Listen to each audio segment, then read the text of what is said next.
Welcome to Grow Virtually, an online horticultural educational program presented by the Master Gardener Volunteers of Cobb County. Under the guidance of the University of Georgia Cooperative Extension Service, we grow gardeners. My name is Renae Lemon. Today we are going to talk about landscape design for the beginner. And I have titled my presentation Dream, Design, and Dig. So don't worry, you are not going to have to draw a design like this, although I'm sure everyone would love a design like this for their property. You don't need this. This is fun to have. It's fun to laminate, hang up in your garage and work on, spend 5 or 6 years making this become a reality. But that's not what we're talking about today. A great landscape design cannot compensate for poor growing conditions or improper plant selection. So today we're going to learn about what the first things you need to pay attention to before you even put your shovel in the ground. It's part art, it's part science, and it is part elbow grease. I suggest grabbing a pencil and a pad of paper. Although there's going to be some wonderful things to look at in this presentation, this is a full-blown educational hour, so you're going to want to take notes. Also, one thing that maybe you've already done, but before you even get started trying to find out what your style is, it's good to look at magazines, maybe create a dream board or a scrapbook from magazine articles and photos. The internet's a great place, of course, we know. If you have a Pinterest account, Pinterest is wonderful for creating a gardening board. You can even go on car rides and take photos of plants that you like, look at your neighbors' yards. Always have your eyes open for what your style is. There's also some things that you really need to pay attention to. This isn't the fun, romantic part of it. This is just business. And you need to make sure that you are following your HOA guidelines. Some people do not live in an HOA, and some do. So you need to make sure that you don't build a fence and all of a sudden they come tell you you have to tear it down. Also, it's a good thing to follow your local ordinances about tree removal. And as most of you probably know, you need to call before you dig. So you need to call 811 and they will mark your cable, your phone, your gas, your electric, and your water. And that way you won't make big mistakes and cut those lines. Now, this is just an example of what the tree removal permit information sheet in Smyrna looks like. You don't need to know this. I'm just showing you what you can find on the internet. So this is an example of do your homework. This is a make-believe landscape design similar to one that I would have drawn sitting at the Waffle House having breakfast.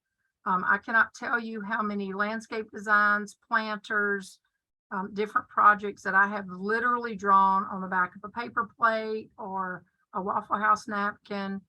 It does not have to be this big formal professional drawing. This drawing is going to go over some basics and it's going to show you how you can do this at your property. It depends on what your budget is, but if you want to start small for probably $100, you can make a couple containers and put by your front door. That will get you started. It'll make you feel warm and invited when you get home. And it'll probably give you a little bit of confidence. I suggest making a list of all the projects you want to do and allow yourself time. It will not get done in a weekend, probably won't get done in a summer. It may take a couple years, and that's okay. They say true gardeners, our job is never done. So that's true.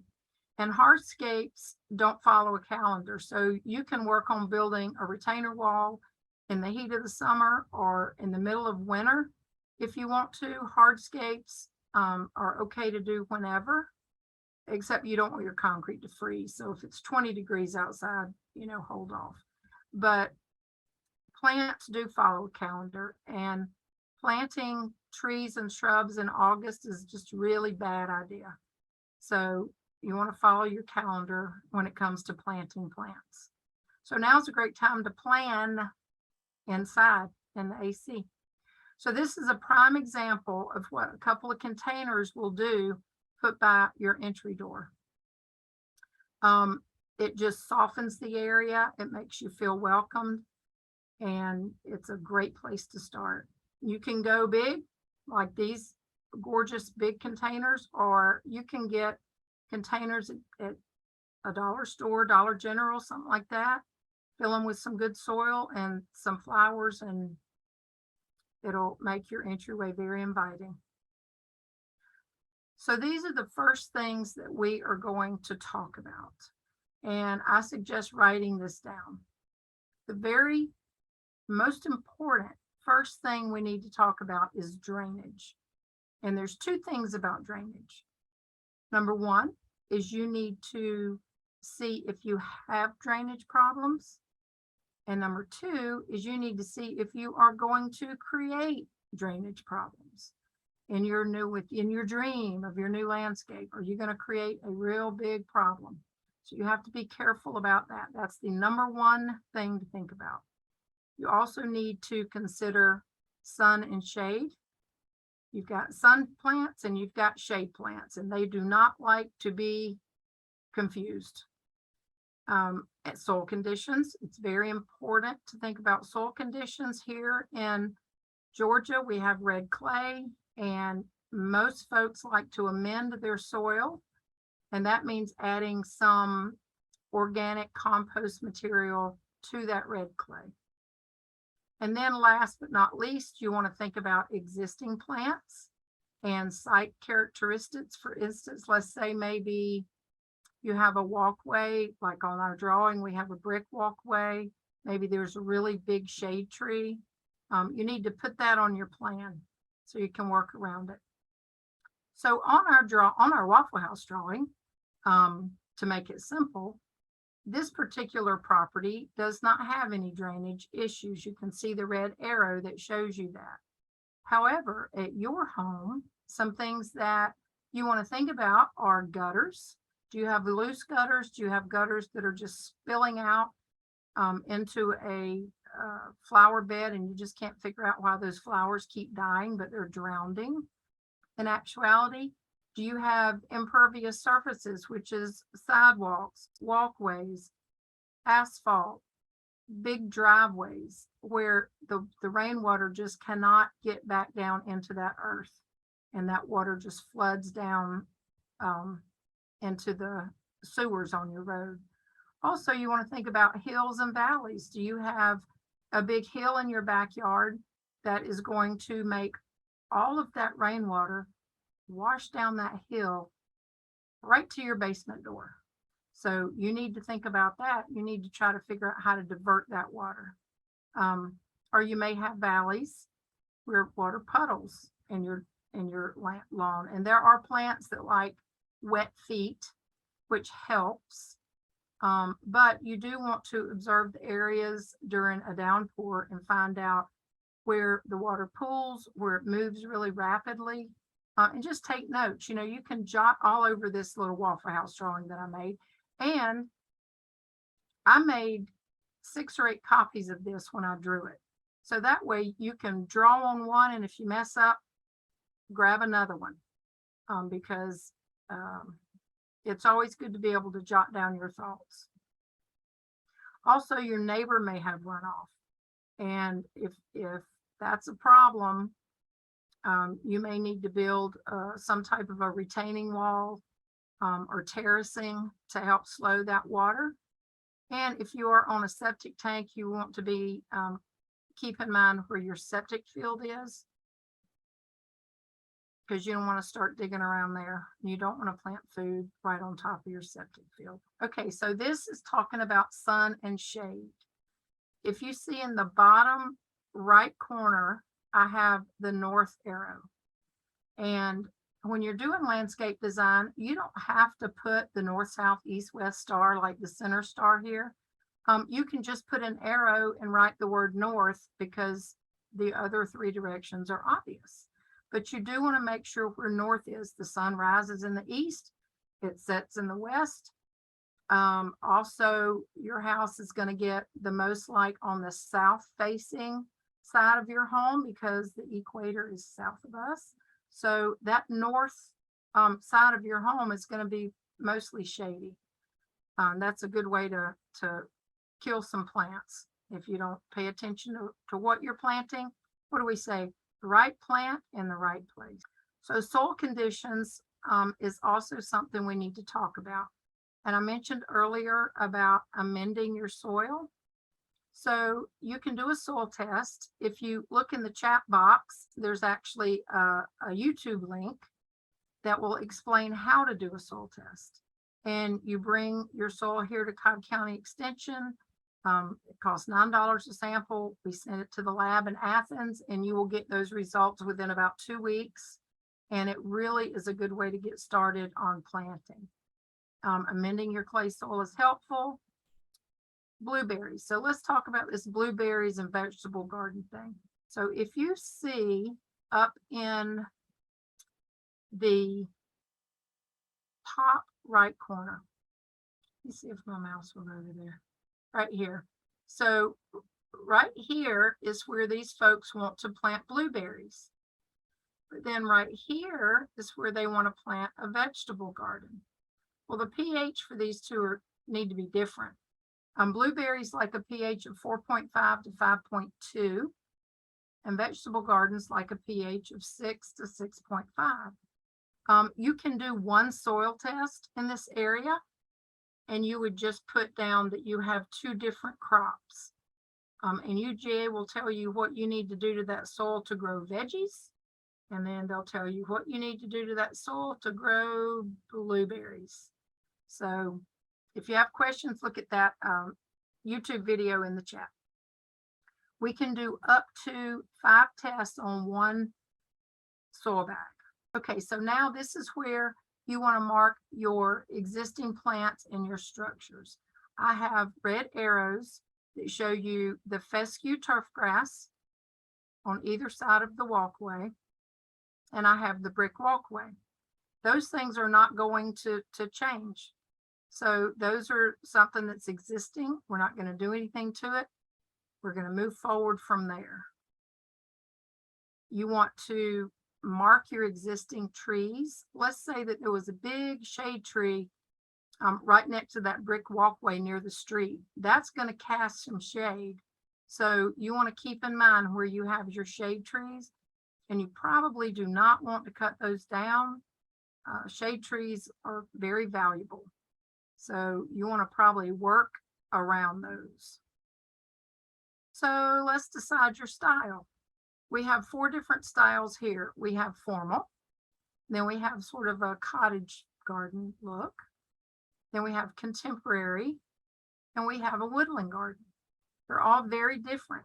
So you kind of need to find out what your style is before you get too deep into creating your design. And another question is, what do you want to grow? Do you want to grow just flowers? Do you want to grow mainly native pollinator plants so they're beneficial to our insect world? Maybe you just want to grow food. Maybe you want kind of a homestead and you want to grow food on your property. Do you want a basket full of fresh vegetables in your kitchen in the summer? Do you want a table full of tomatoes? Or do you want a big bouquet of sunflowers? You know, it's up to you. Okay, so here is our same fabulous design. And we have added what this homeowner wants to do to their drawing. We've added blueberries and the vegetable garden. They've put in a privacy fence, but they're going to have to get permission from the HOA if they live in a HOA. Then they love weeping Japanese maple, so they want to put a weeping Japanese maple here, and then they want to put one here. And here's a window. Here's a window. The reason that we did not put a Japanese maple in front of the window is because it will block the view. So in front of these windows, all 3 of them, we put a seasonal color bed, SCB. So this will hold pansies, ornamental kale,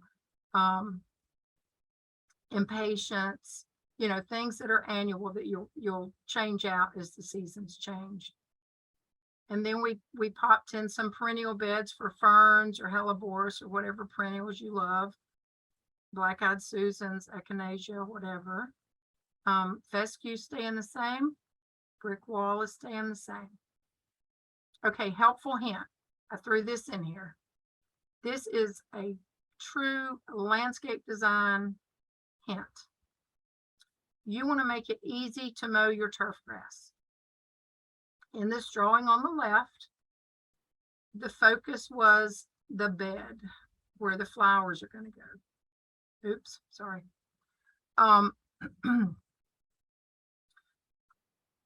So that made the bed have a nice little curve, but then look what happened to your turf grass. You created this completely awkward area to have to mow. But if you go back and you change that line and you extend the curve of your flower bed, you create a point here, which is no maintenance other than put mulch on it every couple years. But it makes it easy to mow. You just come up this little walkway with your mower and you just go right around there and you don't have to think about that. That was a helpful hint. Here's another helpful hint. Remember we talked about drainage being the most important thing we need to talk about. These boxes are, as you can see, they're hollow. Rain can go through the slats on the top, and they're deep. They're probably 4 inches deep. So when it does rain in this particular backyard and rain rushes down this hill, these boxes kind of hold water until the earth can absorb that rain. And so you can walk around in your backyard soon after it rains and not get muddy. Or your dog can walk around and not bring mud inside. Here's the same yard. These are actually sunk. This is a path that goes back to the garden shed. And this is just a great idea. If you paint them, especially if you paint them with some really good exterior paint, that will protect the wood and it will help you a lot with your drainage situation. Okay, this is the side yard of one of our master gardeners, and he had a problem on this side of his house. It's completely shady almost all the time. It was always wet. Anything he tried to grow over there wouldn't grow. It was very compact soil. So he figured out how to remedy that problem. Same exact area.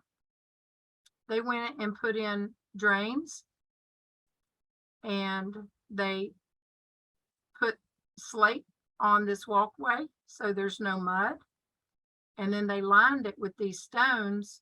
So he's actually able to grow plants back here now, shade plants, the ferns. I think there's hosta, because of the way he fixed his drainage problem. That's not cheap, but it was a solution. Here's another problem. This home sits up on a hill, and it's a gravel driveway. It's an old farmhouse. And what happened was when it would rain really hard, the rain would run down that hill, down the driveway, over that center island, which did not have a retainer wall built at first, and then right down the other half of that gravel loop, and it was just a mess. So the retainer wall was built. Some fill dirt was brought in as a backfill because it was empty in the beginning. And then some really good organic garden soil was brought in so it would be easy to grow things in this new garden bed. And this is what it looks like now. And this is my house. And these are dahlias, and it was a big mess, but now we solved the problem. Okay, so this is also my house. This was from about 15 years ago. We cut down 80 pine trees. It was constantly shady, which made it stay moist all the time. Mosquitoes were horrible. It was just a mess. And so we decided to cut down the pine trees. This took a lot of elbow grease. We had the stumps ground. Then we smoothed it all out with a bobcat, spread fescue grass seed, got out there and watered it twice a day for probably 3 weeks. I mentioned elbow grease. It was a commitment for sure. And then this is what it looked like. You'd never know we cut down all those trees.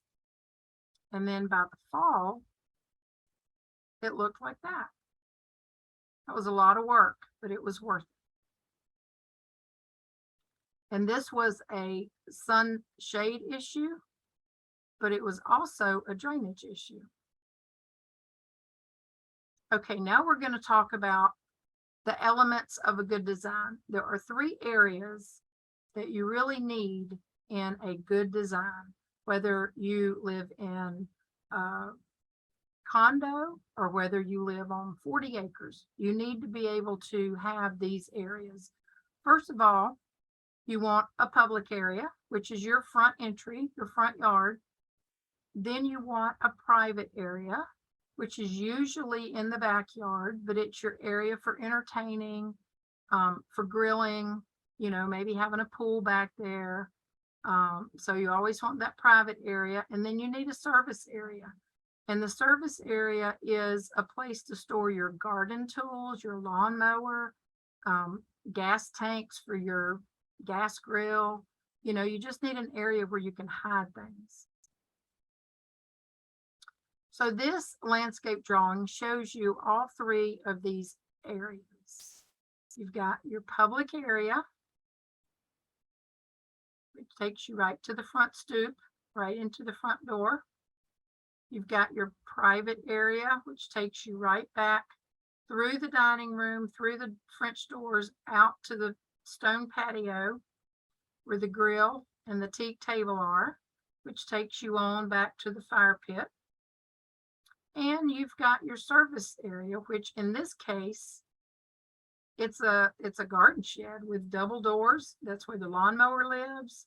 That's where all the tools live to tend to this koi pond and the hot tub. And also this hot tub, as you can see, it's up 5 steps. So the pump for this hot tub and the pump for this koi pond are under this deck. So you can like go right under that deck and get to those pumps. This is a photo of the public part. This is one of our master gardeners' homes. We actually did a video at this home. And if you look in the chat, there will be a YouTube video that says learn more about landscape design or something. It's a 4-minute video and we videoed it out on this property. And we talked about all the things we're talking about today. So this is the public, this is the private, and this is the service. And if you notice on the service, she's got her potting bench, she's got her trash can, she's got her recycling bin, and she even collects her boxes, probably Amazon boxes, because we love to spread those out and lay those down before we mulch areas, and that helps with the weeds. And earthworms love cardboard. Now this is actually a storage area. This is at another home. This is under a deck. And this is a great place to store things that you kind of want out of sight, out of mind until you need them. Extra containers, garden tools, chemicals, you know, so if it's concrete underneath your deck, even better. You can store things under there and it's not in your way. So this is the video. It's not as clear as we wanted it to be to show you. So that's why we included the YouTube link in the chat. So you can look at this video later. Uh-oh. There we go. Okay. So as you can see, this design is colored in. And you can give this one glance. You can not be a professional landscape architect. You can look at this and pretty much tell exactly what's going on. The big white parts are buildings. This is the stone patio. This is a fire pit with a pergola over it. The big green areas are the turf grass. The big circles are trees. The smaller circles are plants. This is your garden shed, and this is a trellis that takes you from where you park your car. You can go right through there to your shed. You can tell this is water. Tell this is water. Coloring it in just makes it so much easier to read. Now, I colored in our Waffle House drawing, so I'm going to let you see that right quick. So this is what it looked like when I drew it. And this took me less than 6 minutes. And I scribbled in some color. And I used color pencils from the 4-H room. You know, I'm sure you can rob your kids' rooms for a little while and get some crayons or something. This shows you the turf grass. This is the vegetable garden that we talked about. Here's the fence that we talked about that they got approved from the HOA before they built it. Here's the blueberry bushes. You like my blueberries? See how cute? Those are blueberry bushes. You need to plant at least 2 varieties when you plant blueberries for cross-pollination, but that's another educational moment. And then we have these seasonal color beds, okay? And what we have done on this side of the house, you can see this is the front door. So we've somewhat mimicked this on the other side of the house. Not exact, but close.